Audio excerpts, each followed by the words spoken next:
came in from Atlantic City. And the weird thing is, they don't ever really call him for help regarding lore. They kind of just call him to watch people on the anime. Like, we need to go do something, but this person's in danger. Stay right here, we'll be back.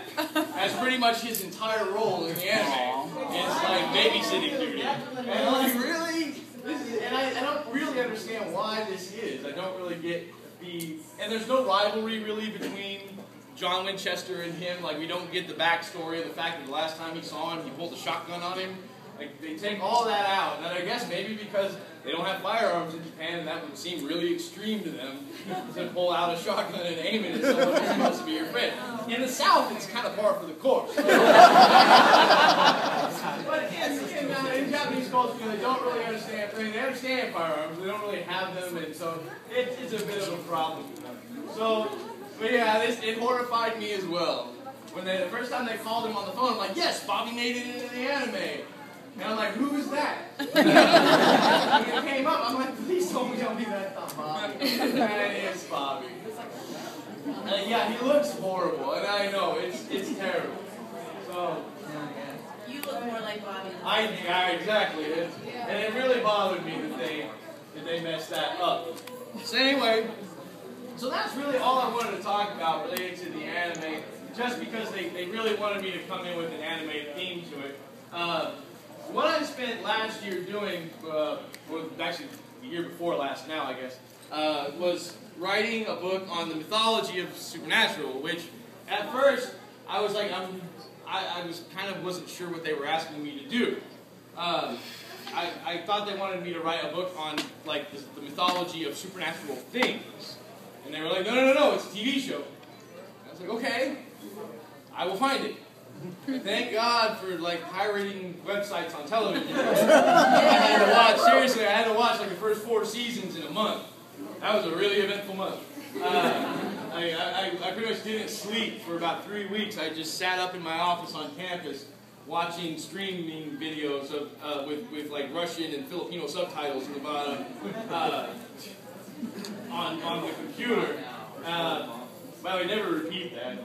I'm pretty sure they wouldn't like it if I mentioned that I'm telling people that I watched pirated episodes. But I didn't have time to. I was a broke grad student. I didn't really have time to track down all 4 seasons and buy them. And, as long as you didn't pirate the anime. I own them now, by the way. So. That makes up for it. Netflix. In many cases. No, see, I didn't have that either. But I did buy them later. So that was one of the first things I did when I got paid for the book. I went out and bought all 4 seasons, so I didn't feel quite as bad about it. And I own the first 6 seasons now. But anyway, so I went through and watched, and I kind of realized, at first I was like, I wasn't sure that there was going to be enough to make a book, and then I realized there was so much that I really had to start picking and choosing, because there was so much, so I had a kind of a range of pages I was allowed to write, and I had to make it somewhere between 275 and 320 pages. I could not go over 320 pages. So I did what I could to kind of get in between. And I know there are a lot of people who've read the book and they're like, there are some things he didn't talk about. Now, let me tell you why I didn't talk about them. Mainly the monsters. People get upset because I didn't talk about monsters. And I'll tell you why I didn't talk about monsters. It's because they already came out with a book that talks about the monsters. It's absolutely horrible. It's called like the Supernatural Book of Monsters, Ghouls, and Demons. And it was written by a guy who's a columnist for like the New York Times. And it makes 0 sense that he would write the book. Most of it is really supposed to be written in the voice of Sam and Dean, but they don't tell you which one's actually doing the writing at any given time, so you can't tell which Winchester's supposed to be talking while you're reading it. And really, it's nothing that you don't learn already on the television show. They don't really go into anything that they don't already explain on the show. And so a lot of people were really upset about that book, and that's why Berkeley came along and said, hey, can you please don't mention any of the things in this guy's book? And I was like, well, all but one thing, because he gives the Roman rite of exorcism in the book, but doesn't give a translation. Which is really helpful for those of us who read Latin. All 4 of us, right? But I'm just saying, most people, they can read it out loud, but they would really like to know what it means. And so when I did mine, I was like, that's the only thing that I kind of took from that guy's book and said, okay, I want to give, number one, the whole thing, and then give a translation of most of it. I didn't translate the whole thing because, like I said, I had page constraints, and they told me I couldn't use 24 pages to have an entire Roman rite of exorcism and an entire translation. So I had to only translate like a certain amount of it. And it's not the traditional translation, which a lot of people get upset with me about, but I'm fine with that.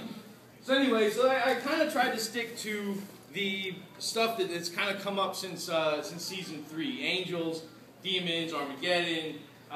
Unfortunately, I missed out on Leviathan. That would have been a lot of fun because I would have got to play with the Gnostic Gospels, which unfortunately I had to only do that on my blog. So I do have explanations of the whole Leviathan and the Eve things on my blog related, because most of that stuff they actually took from Gnostic scripture. It doesn't actually, because a lot of people are like, I don't understand why Eve's the mother of all monsters. Well, if you read the Gnostic scriptures, it actually makes a lot more sense, because that's where they got it from.